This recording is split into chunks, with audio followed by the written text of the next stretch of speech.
বলল, রথের দিন তাহলে বাড়িতে এসো। বাড়িতে গেলে কি স্পেশাল মেনু? আরে এসে তো দেখো, তারপর না হয় দেখা যাবে।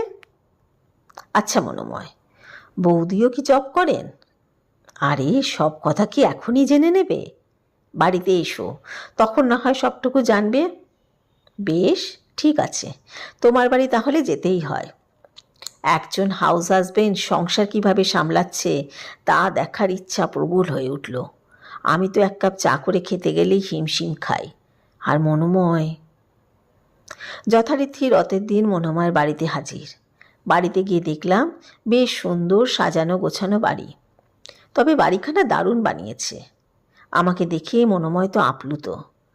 বাড়িতে তখন মনোময় আর মনোময়ের ছেলে। বসার সঙ্গে সঙ্গেই শরবত, চা, মিষ্টি, একেবারে অতিথি আপ্যায়ন। চায়ে চুমুক দিতে দিতে